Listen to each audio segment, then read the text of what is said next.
this video, we're going to do more practice with linear inequalities. So specifically what I'm going to do is I'm going to work on graphing and writing the following in interval notation. So we'll graph these on a number line and then write the answer in interval notation just to get some practice with that. And then we'll pivot and we'll just work on solving inequalities for x, and we won't do the number line or the interval notation. We'll just focus on that skill. So I'm going to go through these problems that you see here. You can pause if you want to read them over. Also these problems that you see here, so they're just going to kind of ratchet up in difficulty. By the way, this video specifically continues extra practice from a review video on the same topic. So if you want to see a review of how to do these problems at a slower pace, check out the description for a link to the review video. Also, you can get a free PDF of all the questions with an answer key at divideandconquermath.com. Just go to the review section. Okay, so let's get to it. I'm going to graph the following, and then also I'm going to represent the answer in interval notation. So to begin, so I've got x is less than 8. Okay, so here's 8. So what I talked about in the review video is that you kind of want to center 8 between whatever numbers are around it. And so where is x less than 8? It's going to be on this side here. So I'm going to shade in this direction. And then what we also talked about in that video is that, so since this is a less than, you can either use a open dot or a rounded bracket. I will use a rounded bracket. Tomato, tomato, it doesn't matter which one you want to use. So that is representing the answer on a number line. And then for the interval notation, so remember this side over here, this is going to be the negative infinity side. And so we read our interval notation like a book from left to right. So I start here at negative infinity. Now, infinity is not a number, so infinity always gets a round bracket. And then we continue all the way until we hit 8. Since 8 is also not included, that will also get a round bracket in our interval notation. So moving on to B, so I have x is greater than or equal to negative 3. So here's my negative 3. So here's negative 2, here's negative 4. Now make sure that you have your number line labeled correctly. Sometimes this messes with people's brains if they're rusty. Okay, so I need where x is greater than that. So in this case, this direction is going to be where x is greater than. And in this case, so I have x is greater than or equal to negative 3. So since negative 3 is included, we can use either a closed dot or a square bracket. This time I'll use the dot. Again, it doesn't matter which one you want to use. Okay, so now for the interval notation, so again, I'm reading it like a book from left to right, so I start here at negative 3.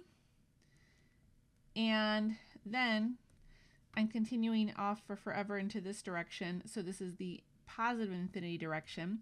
So for positive infinity, we don't need to put a plus sign there, we just write infinity, and then we use a round bracket because infinity is not a number. Okay, so continuing on, I have x is less than negative 2. So there's a couple numbers just to kind of center me. So this direction will be less than negative 2. In this case, I'll use an open dot. And then for my interval notation, so I'm going to start at negative infinity, and then I'm going to go all the way to negative 2. Okay, so onwards. So now I have x is greater than or equal to 1. So here's 1, here's 2, and here's 0. So where are my x's greater than 1? That would be in this direction here. And so I'm going to use a closed dot because 1 is included, right? It's greater than or equal to, so the or equal to gets a closed dot. And then for the interval notation, so I start at 1, 1 is included, so it gets a square bracket, and we continue on to infinity. Okay, so for the last two, so now I'm dealing with three-part inequalities. And so we talked about in the review video that basically what this means is that x is between negative 3 and 6. So let's see if I do this. Here's negative 3, here's 6, here's everything in between. So is negative 3 included? Yes, because it's less than or equal to. So this will be a round dot, or a closed dot, sorry, as will 6, right? They're both included. And then for the interval notation, so we start at negative 3, and negative 3 is included, and we go to 6. So here's my interval notation, and negative 3 and 6 are both included. Versus if I compare that to this last one, so here's 2, here's 8, coloring everything in between. So I'm going to do an open dot for 2 and a closed dot for 8. So my interval notation will be from 2 to 8. So now we're going to pivot to solving for x in the following inequalities. You can pause if you want to read these over. In fact, I strongly encourage you to try these out on your own before you watch the solution. So I'm just going to jump right into it. So we really want to treat this mostly like we're solving for x, except we have to maintain the inequality as we're doing this. So how would I get x by itself? Well, first things first, I'm going to subtract off of the 4. So I have negative 6x is less than or equal to 12. And then I divide both sides by negative 6. Now, the thing with inequalities, right, that we talked about in the other video is that when you divide by a negative number, you have to flip the direction of the inequality sign. So this will become x is greater than or equal to negative 2. And then, of course, if you needed to represent this with a number line or an interval notation, you could also do that, but we've already covered how to do that. Okay, so continuing on, so now on to B. Now, just as a force of habit, I like to have all my x's just on the left side. That's just how my preference is. So when I am deciding how to kind of collect my like terms, what I'm going to do is I'm going to subtract off the 5x so that my x's end up over on this side. So now I'm left with negative 2x plus 1, is greater than negative 9, and then I can subtract off the 1. So now I have negative 2x is greater than negative 10. I can divide both sides by negative 2 to get x is less than 5. So again, in this case, I divided everything by a negative number, so I had to flip the direction of the inequality. Okay, so continuing on, so now I have this 3-part inequality. So we talked about this in the video, but basically you just want to focus on how would you get x by itself. So the first thing I would have to do is, just looking at this part of the expression here, is that I want to subtract the 1, but whatever I do to one side, I have to do to all sides. So this becomes negative 4 is less than or equal to 2x is less than or equal to 6. And now I'm going to divide everything by 2 to get negative 2 is less than or equal to x, which is less than or equal to 3. Now notice 2 is a positive number, so the inequality should not flip in this case. Okay, so moving on, so now I've got our next inequality. So what I'm going to have to do is, first I want to distribute this negative.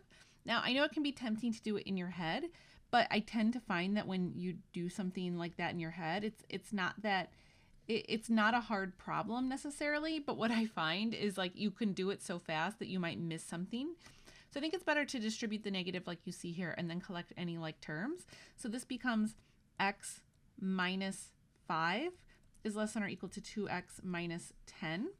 And then I can subtract off the 2x, so I have negative x minus 5 is less than or equal to negative 10. And I can add the 5 to both sides. So this becomes negative x is less than or equal to negative 5. And so if I divide both sides by negative 1, this is going to give me that x is greater than or equal to 5. Okay, so now for E here, so this is a little bit of a throwback to other types of problems that we've dealt with. So for this one, what I'm going to have to do is first clear out all the fractions because I don't really want to deal with this as it is. So the first thing you've got to think about is what is the LCD of all the fractions that you see here? And in this case, the LCD of all fractions would be 36. Now, by the way, if you want to practice this skill of just like canceling out fractions, I do this in my equations video. So I'll drop a link to that in the description below. But I'm just going to go ahead and use the skill and I'll kind of briefly explain it. So yeah, so I need to find the LCD, and then what I want to do is I want to multiply each part of this problem by 36. So I'll show you what that looks like.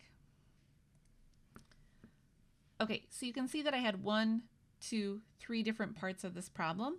And so I've multiplied 36 1, 2, 3 times. And so now what I'm going to do is, so I'm going to really just multiply these things together. So a trick for that I've talked about in the other video too. So how many times does 9 go into 36? You can, instead of doing 36 times negative 5, which is kind of a big number, we can make this whole thing easier by realizing that 36 divided by 9, or 9 goes into 36 how many times?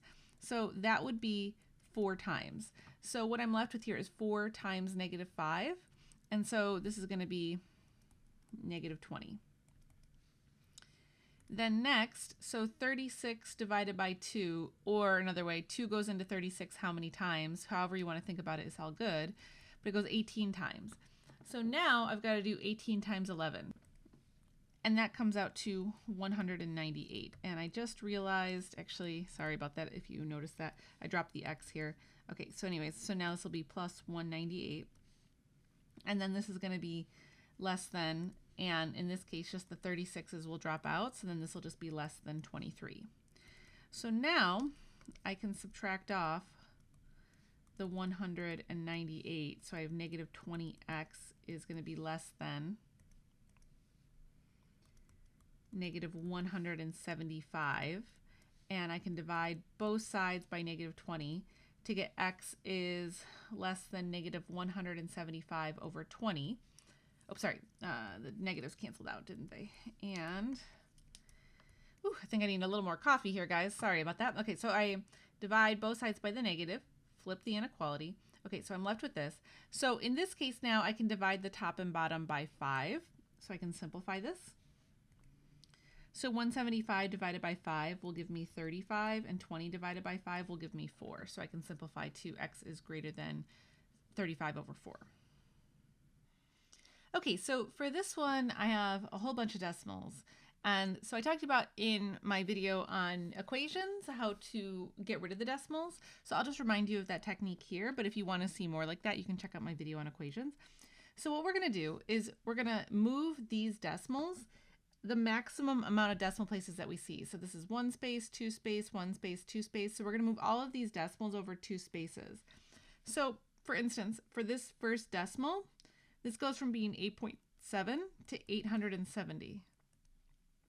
And then of course the x. Versus this next decimal, move it over 2 spots. So this is plus 433. Okay, and then for this next one, so I move it over 2 spots. So in that empty spot, that will just be a 0. So this is negative 240. And then for this last one, so this will become minus 3,341. Okay, cool. So now I can go ahead and add the 240x to both sides. So on this side, I'm going to get 1,110x. And then, let's see, plus 433, 3341. And then I can subtract off the 433. Can't write today for some reason. Okay. And so ultimately, I will get 1,110x is less than or equal to negative 3,774. So if I divide both sides by 1,110, okay, so depending on whether or not you have a calculator, so it kind of now just depends on what answer format you need to put this in. So if you have a calculator, so this is going to come out to negative 3.4. And I've talked about other videos where I do go through like how to do that calculation by hand. So just to keep this video short, I'll omit that for now. Okay, so onwards. So now I have this crazy problem with all these fractions, but the idea is still the same, right? So the idea here is that I need to find the LCD of all the fractions that I see. And the LCD of all the fractions that I see is 8. So this is 8. Okay, so now I'm going to multiply 8 by each part of the problem. But the thing with this is that, so I talked about this at length in my equations video, but the parts of the problem, so this is one part. So I only have to multiply the 8 by the outside fraction. This is one part, this is one part, and this is one part.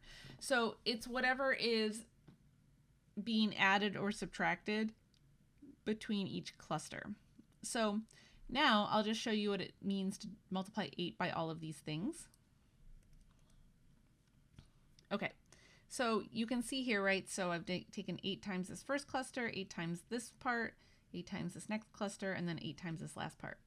And so the way that you can think about this is, so really I'm taking 8 divided by each denominator that I see here, or I can take 8 times 1/2. It's however you want to think about it. It can change depending on which part of this we're looking at.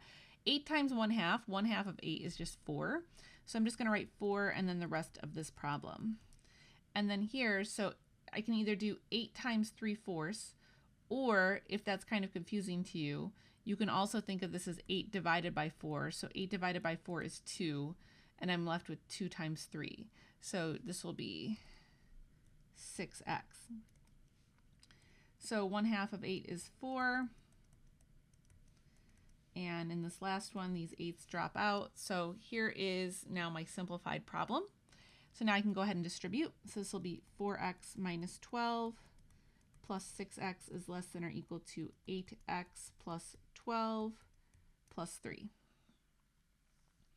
So if I collect my like terms, this becomes 10x minus 12, and this becomes 8x plus 15. And so then let's see, I can go ahead and subtract off the 8x, and I'm running out of space, so I'll go ahead and add the 12 at the same time. So I get 2x is less than or equal to 27. And if I divide both sides by 2, I have x is less than or equal to 27 over 2. And I'll just leave it like that for this one. Okay, so now I have another decimal problem. So for this one, so the maximum number of decimal spots that I have is 2.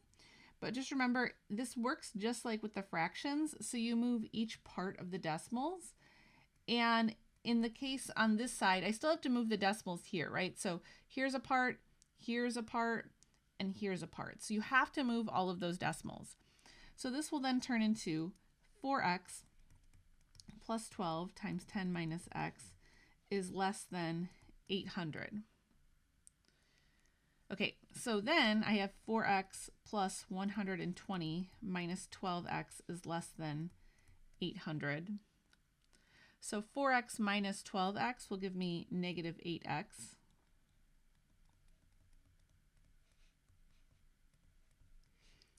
And then I can subtract off the 120. So I have negative 8x is less than 680. And I can divide both sides by negative 8. And that will, remember, flip the inequality. So this becomes x is greater than negative 85. Okay, and so for this last one, so it's kind of up to you for the last one if you want to clear the fractions or not. So if you want to clear the one fraction, you can just multiply everything by 4. You know what, I'm going to go ahead and just do that because I think for this one, multiplying everything by 4 is not too big of a deal. So I'll take 4 times the 2, and I'll take 4 times this 3/4 x, and 4 times the 8, and 11 times the 4. So this will be 8 is less than 3x plus 32 is less than or equal to 44. And so now I have this 3-part inequality, so I can go ahead and subtract the 32 from each side. So this is going to become negative 24 is less than 3x, which is less than or equal to 12. And if I divide all sides by 3, I get negative 8 is less than or equal to x, which is less than or equal to 4. Oops, and there was no less than or equal, it was just less than here. Sorry, my bad. Okay, and so that brings us to the end of this video. So if you found that helpful, consider hitting that like button. And otherwise, I will catch you guys in the next video. Bye!